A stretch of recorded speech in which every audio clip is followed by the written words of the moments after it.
In the peaceful hills of Bethlehem, a young shepherd boy named David tended his sheep. He wasn't tall or strong, but David loved God with all his heart. As he played his harp and sang songs to the Lord, he felt God was always near.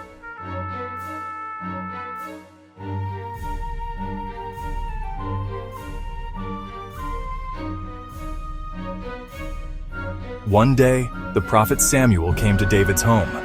God had chosen a new king. One by one, David's older brothers stood before Samuel, but none were God's choice. Then David appeared, and God said, "This is the one."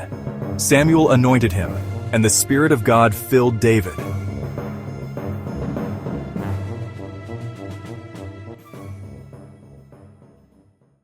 Israel was at war with the Philistines. Their champion was Goliath, a giant over 9 feet tall.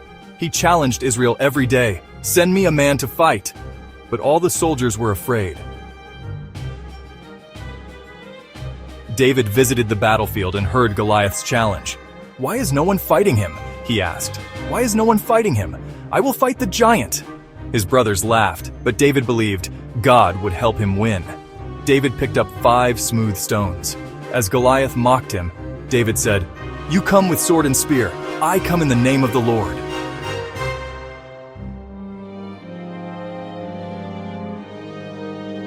The giant fell. Israel had won. David became a hero in Israel. People sang his praises, but King Saul grew jealous. Though David served him loyally, Saul began to fear him. David became best friends with Saul's son, Jonathan. They made a promise to always protect one another. Jonathan believed in David, even when his father did not. King Saul tried to harm David, and David fled. He hid in caves and forests but never tried to hurt Saul. Once, David spared Saul's life to show mercy, saying, "I will not harm the Lord's anointed." After Saul died in battle, David was crowned king. He ruled with justice and brought the Ark of God to Jerusalem with joy and dancing. David made a terrible mistake and hurt others. But when the prophet Nathan spoke to him, David was truly sorry. He asked God to forgive him, and God did. David wrote many psalms, songs of joy, sorrow, and worship.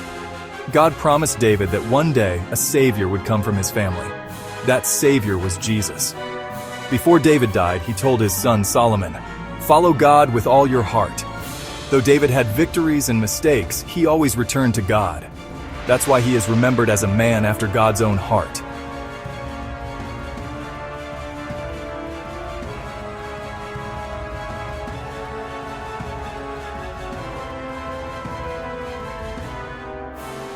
David's story reminds us that God sees the heart.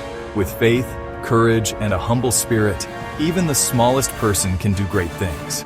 God doesn't call the perfect, He calls the willing.